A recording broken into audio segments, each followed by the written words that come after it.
Salut tout le monde, avant d'aller plus loin, je vous préviens qu'une transcription est disponible et que vous trouverez un lien dans la description de l'épisode. Et je vous préviens aussi que j'ai fait un nouvel épisode bonus pour tous les contributeurs Patreon. Dans ce nouvel épisode bonus, j'explique comment utiliser 3 verbes d'argot, l'argot c'est slang, 3 verbes d'argot, et je donne plusieurs exemples de phrases à traduire. Traduire, to translate. Et je donne plusieurs exemples de phrases à traduire. Ce sont 3 verbes qu'on utilise beaucoup en français et donc je pense que c'est important de les connaître et de savoir les utiliser. Dimanche dernier, il y a eu le premier tour des élections présidentielles en France. Et on a les mêmes finalistes que pendant les élections présidentielles de 2017. 2017. On a les mêmes finalistes que pendant les élections présidentielles de 2017. Emmanuel Macron et Marine Le Pen. J'avais fait un épisode où j'avais présenté quelques candidats pour les élections présidentielles de cette année. Et donc, pour rappel, c'est as a reminder. Pour rappel, Emmanuel Macron, bien sûr, c'est le président actuel et il est membre du parti politique LREM, la République en marche. The Republic on the go, la République en marche. Et Marine Le Pen, c'est une candidate d'extrême droite, far right, extrême droite, c'est une candidate d'extrême droite qui est membre du parti politique RN, donc c'est le Rassemblement National. That's the name of her party. Donc Marine Le Pen, c'est une candidate d'extrême droite qui est membre du parti politique RN, Rassemblement National. Donc voilà, les 2 candidats qui s'affronteront au deuxième tour. S'affronter, c'est to fight each other, literally. Donc to be against one another, s'affronter. Les 2 candidats qui s'affronteront, this is future tense, qui s'affronteront au deuxième tour des élections présidentielles sont Marine Le Pen et Emmanuel Macron. Et le deuxième tour, the second round, le deuxième tour se déroulera le dimanche 24 avril. Se dérouler, to take place. Le deuxième tour se déroulera le dimanche 24 avril. Voilà, c'était juste une petite parenthèse, a small parenthesis. C'était une petite parenthèse élection présidentielle. Aujourd'hui, on va terminer notre grand quiz sur la France. On a déjà fait les catégories société, géographie, histoire, économie, gastronomie, nature, langue française et sport. Et maintenant, on va faire les catégories littérature, cinéma, musique et autres arts, comme la photographie, la sculpture ou la peinture. Littérature. Première question. Quel est le livre français le plus traduit au monde? What is the most translated French book in the world? Quel est le livre français le plus traduit au monde? Alors, vous l'avez peut-être lu, maybe you read it, vous l'avez peut-être lu. Le livre français le plus traduit au monde, c'est Le Petit Prince. Le Petit Prince, c'est un livre écrit par Antoine de Saint-Exupéry.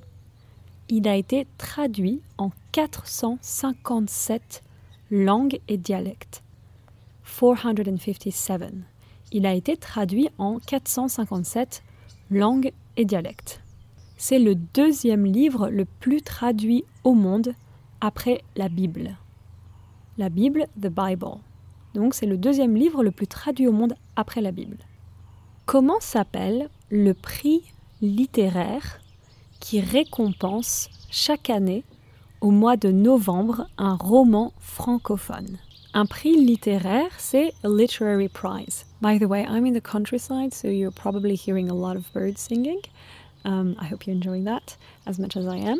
Comment s'appelle le prix littéraire? Donc un prix littéraire, c'est a literary prize. Comment s'appelle le prix littéraire qui récompense. Récompenser, c'est to reward, récompenser. Comment s'appelle le prix littéraire qui récompense chaque année, each year, au mois de novembre, donc novembre c'est November, un roman francophone. Un roman, donc a novel francophone, donc French speaking. A French speaking novel, un roman francophone. Ce prix littéraire, c'est le prix Goncourt. Goncourt is written G-O-N-C-O-U-R-T, le prix Goncourt. It's a very famous prize in France. Ce prix littéraire, c'est le prix Goncourt. Le prix Goncourt est souvent considéré comme le prix littéraire le plus prestigieux dans la littérature francophone. Chaque année, le prix Goncourt récompense donc un roman francophone. Par exemple, cette année, le prix Goncourt a été attribué à un roman qui s'appelle « La plus secrète mémoire des hommes ». That's the name of the novel that was rewarded this year. Donc cette année, le prix Goncourt a été attribué à un roman qui s'appelle « La plus secrète mémoire des hommes ». La plus secrète mémoire des hommes. C'est un roman qui a été écrit par Mohamed Mbougar Sarr, un auteur sénégalais, donc du Sénégal. Donc si vous avez un bon niveau de français et que vous voulez lire un livre en français, and that you want to read a book in French, et que vous voulez lire un livre en français, vous pouvez voir la liste des romans qui ont reçu le prix Goncourt, par exemple. Prochaine question. Quelle philosophe et écrivaine française, un écrivain c'est a writer, and for a woman we say une écrivaine. Quelle philosophe et écrivaine française a écrit un livre qui s'appelle Le deuxième sexe? So here, le deuxième sexe is in the sense of the second gender. Quelle philosophe et écrivaine française a écrit un livre qui s'appelle Le deuxième sexe? Alors, l'écrivaine française qui a écrit le livre Le deuxième sexe, c'est Simone de Beauvoir. Justement, Simone de Beauvoir, elle avait reçu le prix Goncourt pour un de ses romans. Elle avait reçu le prix Goncourt pour un de ses romans, for one of her novels. So in French, when we say justement at the beginning of a sentence, it's a bit like actually, as it happens, because we talked about it before. Ah, justement, Simone de Beauvoir, elle avait reçu le prix Goncourt pour un de ses romans. Or rightly so, I think. I'm not sure what's the exact way to translate this into English, but we say this very often. It's like, now that we talked about this, Simone de Beauvoir, Justement, Simone de Beauvoir, elle avait reçu le prix Goncourt pour un de ses romans. Et Le deuxième sexe, c'est un livre qui est considéré comme une des grandes références de la philosophie féministe. Et c'est un livre qui a inspiré beaucoup de figures du féminisme. Dernière question de la catégorie littérature. Qui a été la première femme à entrer à l'Académie française?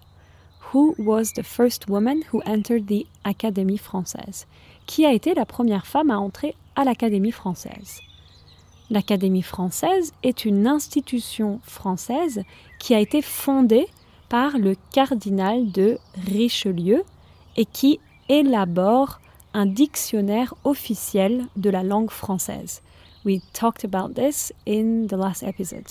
L'Académie française, c'est une institution française qui a été fondée par le cardinal de Richelieu et qui élabore un dictionnaire officiel de la langue française. Et la première femme qui est entrée à l'Académie française, c'est Marguerite Yourcenar. Est-ce que vous la connaissez? Marguerite Yourcenar, elle est entrée à l'Académie française en 1980, in 1980. Elle est entrée à l'Académie française en 1980. Marguerite Yourcenar, c'était une grande écrivaine française qui est très connue pour son roman Les Mémoires d'Adrien. She's very famous for her novel Les Mémoires d'Adrien, qui est très connue pour son roman Les Mémoires d'Adrien. Prochaine catégorie, cinéma. Première question, quel film français a gagné l'Oscar du meilleur film en 2011? C'est un film en noir et blanc. Un film en noir et blanc, c'est donc a black and white movie. C'est un film en noir et blanc et muet. In French, when we say un film muet, c'est a silent movie. Un film muet. Donc c'est un film en noir et blanc et muet. Muet means mute. For instance, if you want to say he is mute, you can say il est muet. Donc c'est un film en noir et blanc muet et ce film s'appelle The Artist. Le titre est en anglais, mais c'est un film français, The Artist. C'est un très bon film et l'acteur Jean Dujardin, he's a very famous actor in France, l'acteur Jean Dujardin qui jouait le rôle principal a aussi obtenu un Oscar. Obtenir is to get. Il a aussi obtenu un Oscar pour sa performance dans The Artist. Deuxième question. Comment s'appellent les récompenses du cinéma français équivalentes aux Oscars aux États-Unis? Donc les récompenses de rewards. Comment s'appellent les récompenses du cinéma français équivalentes aux Oscars aux États-Unis? Aux États-Unis, il y a les Oscars et en France, on a les Césars. La cérémonie des Césars, c'est une cérémonie qui a lieu tous les ans. Avoir lieu, c'est to take place. Before we said se dérouler, and you can also say avoir lieu. So you could say here, c'est une cérémonie qui se déroule tous les ans, or you can say c'est une cérémonie qui a lieu tous les ans. C'est une cérémonie qui a lieu tous les ans et à cette cérémonie, les gagnants, the winners, les gagnants reçoivent un trophée en bronze qui avait été conçu par un sculpteur français qui s'appelait César. That was the name of the sculptor who did this trophy, César. Donc c'est une cérémonie qui a lieu tous les ans et à cette cérémonie, les gagnants reçoivent un trophée en bronze qui avait été conçu par un sculpteur français qui s'appelait César. Quel mouvement de cinéma français est né à la fin des années 50? Quel mouvement de cinéma français est né à la fin des années 50, at the end of the 50s, à la fin des années 50, et a duré environ 10 ans. Durer, c'est to last. Donc, durer environ 10 ans, that lasted about 10 years. Quel mouvement du cinéma français est né à la fin des années 50 et a duré environ 10 ans? Je vous ai déjà parlé de ce mouvement de cinéma dans un épisode. On avait parlé de quelques réalisateurs de ce mouvement. Un réalisateur, c'est un director. On avait parlé de quelques réalisateurs de ce mouvement comme Jean-Luc Godard ou François Truffaut. Et ce mouvement de cinéma, c'est la nouvelle vague. La nouvelle vague, literally the new wave. Dans quel film est-ce qu'on suit une jeune femme avec une petite coupe au carré dans les quartiers de Montmartre? Dans quel film est-ce qu'on suit? Suivre, c'est to follow. Est-ce qu'on suit une jeune femme avec une petite coupe au carré? Une coupe au carré is a bob hairstyle. A bob hairstyle. Une petite coupe au carré.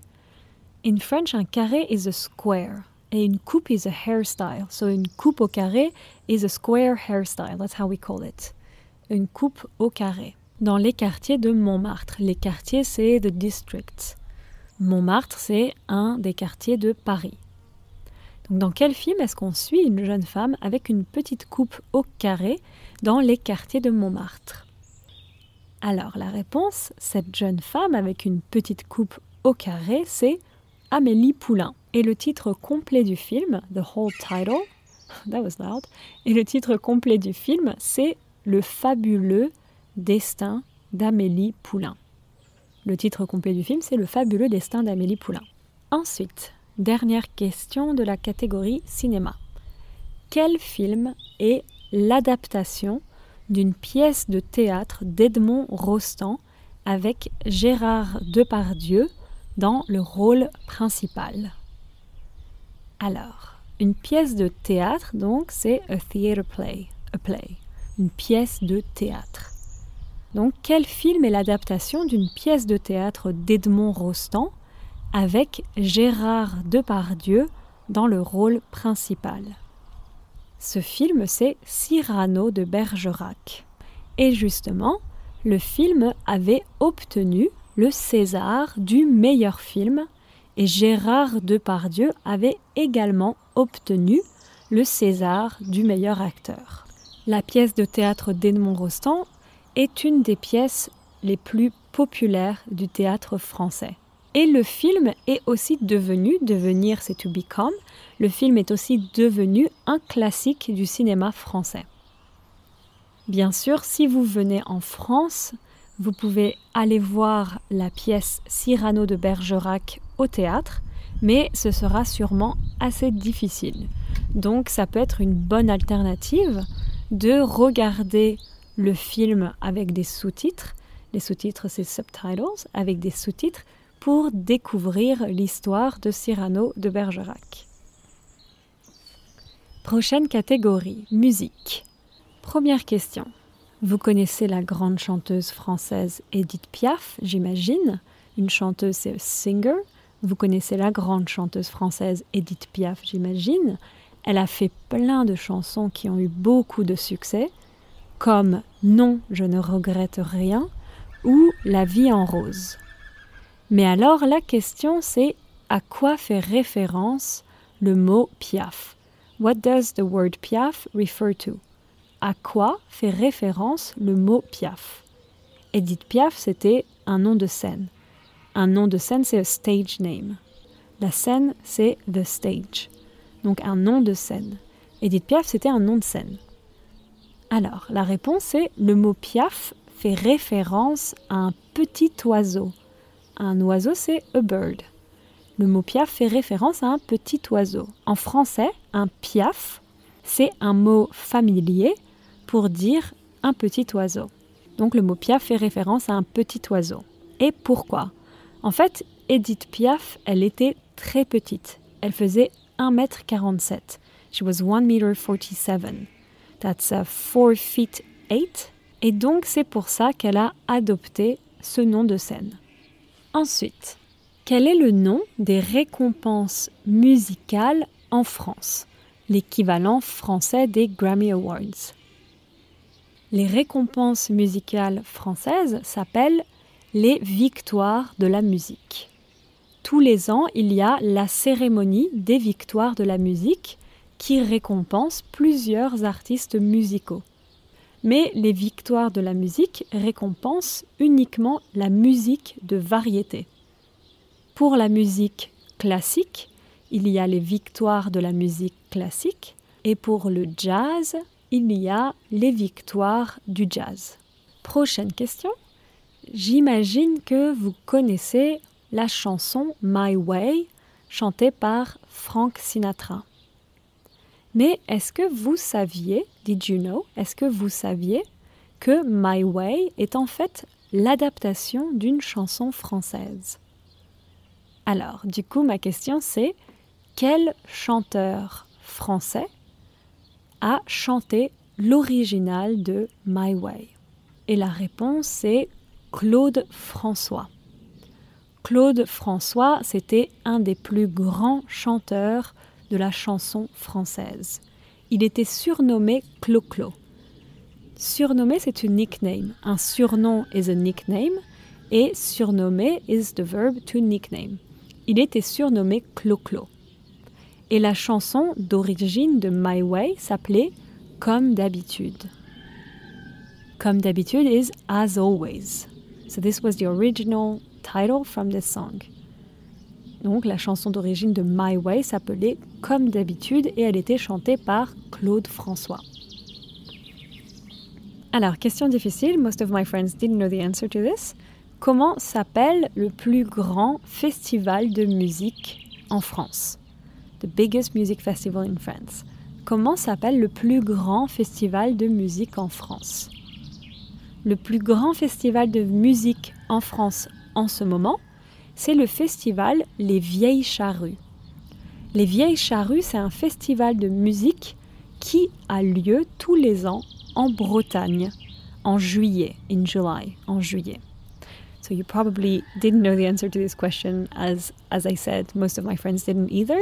But this way, you now know that there's this music festival in France, and maybe that could be an idea as well for some holidays.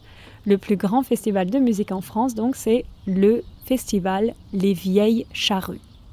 Dernière question pour la catégorie musique. Quel groupe de musique électronique français est composé de 2 membres dont les visages sont cachés? Alors, quel groupe de musique électronique français est composé de 2 membres dont les visages sont cachés? Les visages, donc the faces, sont cachés, are hidden. Quel groupe de musique électronique français est composé de 2 membres dont les visages sont cachés? Alors, vous les connaissez sûrement. Sûrement, c'est probably. Vous les connaissez sûrement, mais peut-être que vous ne savez pas qu'ils sont français. Parmi leurs morceaux les plus connus, c'est among their pieces, morceaux meaning morceaux de musique, pieces of music. Parmi leurs morceaux les plus connus, il y a, so I'm going to pronounce it like we French people would, il y a One More Time, Harder, Better, Faster, Stronger ou encore Get Lucky avec Pharrell Williams. Vous l'aurez sûrement deviné, you've probably guessed it, vous l'aurez sûrement deviné, je vous parle des Daft Punk. Et les Daft Punk, ils sont français. Personnellement, j'adore les Daft Punk, je les écoute depuis que je suis petite. I've been listening to them since I was a kid. Je les écoute depuis que je suis petite. Ma préférée, c'est Face to Face, qui est moins connue, which is less famous, qui est moins connue. Ma préférée, c'est Face to Face, qui est moins connue. Et je l'ai mise sur la playlist Little Talking Slow French sur Spotify. Et j'ai rajouté c'est to add, et j'ai rajouté d'autres morceaux que j'aime beaucoup des Daft Punk. Vous pouvez trouver le lien dans la description de l'épisode. You can find the link in the episode's description. Vous pouvez trouver le lien dans la description de l'épisode. Dernière catégorie. On va parler d'autres arts. Première question. Quel musée français expose la célèbre peinture de Léonard de Vinci, la Joconde? Une peinture, c'est a painting. Donc, quel musée français expose la célèbre peinture de Léonard de Vinci, la Joconde? I think in English, this painting is called Mona Lisa, or the portrait of Mona Lisa. In French as well, ce tableau, la Joconde, on l'appelle aussi le portrait de Mona Lisa, et il est exposé au musée du Louvre à Paris. Deuxième question. Quel grand peintre néerlandais, donc, c'est from the Netherlands, des Pays-Bas. Quel grand peintre néerlandais a vécu pendant de nombreuses années en France et est connu pour le tableau Les Tournesols ou encore ses autoportraits, dont un où il a un pansement autour de l'oreille. Ok, we're gonna see that again. Quel grand peintre néerlandais a vécu, donc a vécu, it comes from the verb vivre, which is to live. So lived, a vécu pendant de nombreuses années en France, who lived for many years in France, et est connu, and is famous, et est connu pour le tableau Les Tournesols, and is famous for the painting Les Tournesols. Les tournesols, c'est the sunflowers, les tournesols, ou encore, or as well, ou encore ses autoportraits, dont un, donc his autoportraits, and from which one, this is not a great translation, ses autoportraits, dont un où il a un pansement. Un pansement is a bandage. When you hurt yourself, then you put un pansement. Où il a un pansement autour de l'oreille. L'oreille is the ear. So he's got a bandage around his ear, in French we say. Un pansement autour de l'oreille. So let me say that again. Quel grand peintre néerlandais a vécu pendant de nombreuses années en France et est connu pour le tableau Les Tournesols ou encore ses autoportraits, dont un où il a un pansement autour de l'oreille. Ok. Ce grand peintre néerlandais, c'est Vincent van Gogh. Vincent van Gogh, c'est un peintre qui n'a pas connu beaucoup de succès de son vivant. Literally, he didn't know a lot of success in his lifetime. C'est un peintre qui n'a pas connu beaucoup de succès de son vivant. Mais aujourd'hui, Vincent van Gogh est considéré comme un des plus grands peintres du XIXe siècle. du 19e siècle. It's difficult. Le 19e siècle, c'est the 19th century. Il est connu pour ses peintures et aussi pour s'être coupé l'oreille, for cutting his ear, pour s'être coupé l'oreille après une dispute qu'il avait eue avec Paul Gauguin. Une dispute is when you quarrel with someone, a quarrel, I guess. Après une dispute qu'il avait eue avec Paul Gauguin, un autre grand peintre de cette époque. Il s'est suicidé, Vincent van Gogh, il s'est suicidé à l'âge de 37 ans en France. Si vous venez en France, vous pouvez visiter la maison de Vincent van Gogh qui se situe à environ 1h30 de Paris. Donc, it's at about 1 hour and a half from Paris. Donc, vous pouvez visiter la maison de Vincent van Gogh qui se situe à environ 1h30 de Paris. Quel peintre a décoré le plafond de l'Opéra Garnier? Le plafond, c'est the ceiling. Quel peintre a décoré le plafond de l'Opéra Garnier? So I did this test on 3 of my friends and only one could answer this question. You can be better than the 2 others then. L'Opéra Garnier, c'est un très beau monument à Paris où vous pouvez voir des opéras, bien sûr, mais aussi des ballets de danse. Le monument est magnifique de l'extérieur, mais aussi de l'intérieur. Et le plafond de l'opéra a été décoré par le peintre donc the painter, par le peintre Marc Chagall. Est-ce que vous connaissez Marc Chagall? C'était un des grands peintres du XXe siècle. Prochaine question. Qui a sculpté le penseur? Le penseur, the thinker. This is the name of a sculpture. C'est le nom d'une sculpture. One little note about the word sculpter or un sculpteur. It's written with a P, but we don't pronounce it. So sculpter is written S-C-U-L-P-T-E-R. So sculpter, but we say sculpter. We don't pronounce the P, it's silent. Le penseur, donc, c'est une sculpture française très célèbre. C'est une sculpture en bronze d'un homme qui réfléchit. Réfléchir, donc to think. C'est une sculpture en bronze d'un homme qui réfléchit. Est-ce que vous connaissez le nom de son sculpteur? Le sculpteur du penseur, c'est Auguste Rodin. Vous vous souvenez d'Auguste Rodin? Do you remember? Vous vous souvenez d'Auguste Rodin? J'avais fait un épisode sur Auguste Rodin et Camille Claudel. Camille Claudel, c'était une incroyable sculptrice qui avait tristement, sadly, fini sa vie dans un hôpital psychiatrique. Si un jour vous allez à Paris, vous pouvez aller au musée Rodin qui expose les œuvres. Une œuvre, c'est un artwork, les œuvres d'Auguste Rodin et aussi quelques œuvres de Camille Claudel. Prochaine question. Quel art est considéré comme le 9e art? What art is considered as the 9th art? Quel art est considéré comme le 9e art? Pendant l'Antiquité grecque... Oh gosh, there's a big wasp. A wasp is une guêpe. Alors, pendant l'Antiquité grecque, donc grec c'est Greek, les arts étaient classés sous 9 catégories, comme par exemple la poésie, l'histoire, la musique, la rhétorique, la comédie, etc.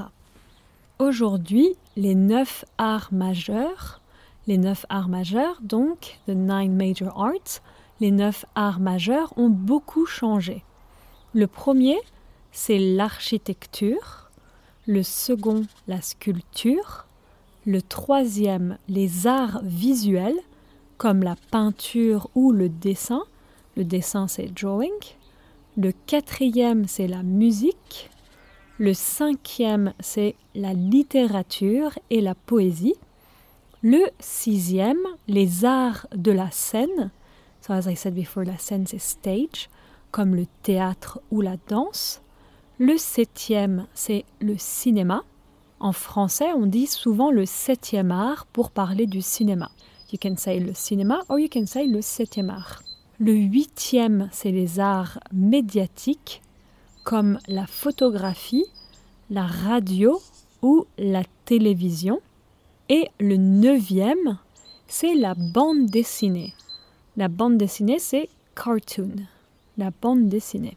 Dernière question dans la catégorie Autres arts.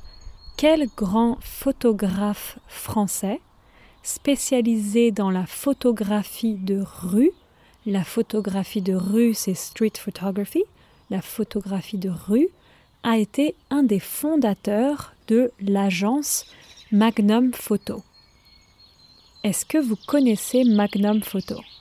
Magnum Photo, c'est une agence de presse photographique qui a été fondée en 1947, qui a été fondée en 1947 à New York. Aujourd'hui, l'agence Magnum Photo existe encore et l'agence a des bureaux, un bureau donc un office, a des bureaux à New York, à Paris, à Londres, à Londres et à Tokyo. Et parmi les fondateurs de cette agence, il y a des grands photographes comme Robert Capa. J'avais fait un épisode sur Robert Capa et son ami Gerda Taro et le grand photographe Henri Cartier-Bresson. Est-ce que vous connaissez Henri Cartier-Bresson? Henri Cartier-Bresson, il est considéré comme un des plus grands photographes français du XXe siècle, 20th century. Il est considéré comme un des plus grands photographes français du XXe siècle. Et si vous aimez la photographie, je vous conseille de regarder son travail.